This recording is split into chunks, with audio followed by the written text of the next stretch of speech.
Alberi abbattuti e allagamenti. Sono decine le segnalazioni di danni in provincia di Venezia per l'ultima ondata di un maltempo che ultimamente si abbatte con sempre più forza sul territorio. Cavallino Treporti, ad esempio, è stato investito da un nubifragio che ha allagato alcune strade anche di 40 centimetri, costringendo all'installazione di paratie davanti alle porte. D'improvviso si è alzato un vento un pochettino più forte e abbiamo visto volare foglie, rami e quant'altro. È stata una cosa velocissima, abbiamo chiuso tutti i serramenti, però frazione di pochi minuti non riusciamo nemmeno ad aprire le finestre perché eravamo proprio sotto pressione all'interno della casa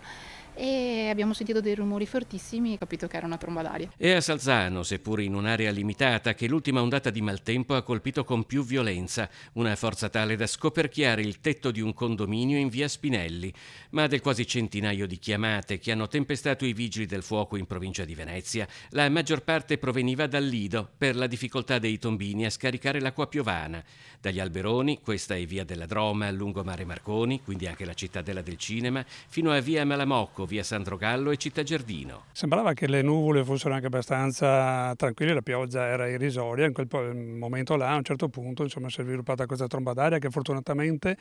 ha coinvolto solamente un edificio, però i pannelli solari che c'erano sotto sono volati via, sono andati a finire sulle abitazioni limitrofe. A Sazzano il sindaco Luciano Betteto è tornato a compiere un sopralluogo in via Spinelli, dopo una notte in cui i vigili del fuoco di Mestre Treviso sono dovuti intervenire con 3 mezzi, tra cui 2 autoscale, per un evento rapido quanto dannoso. Possono provocare danni tremendi, specialmente come sono successi qua agli appartamenti sopra che purtroppo hanno avuto delle grosse infiltrazioni di acqua tutta stanotte, tanto è vero che ieri sera sia con la protezione civile sia con i vigili del fuoco siamo stati qui fino a tarda sera per coprire col tellone, come si vede alle spalle, per evitare appunto questa infiltrazione di acqua perché è piovuto fino a questa mattina.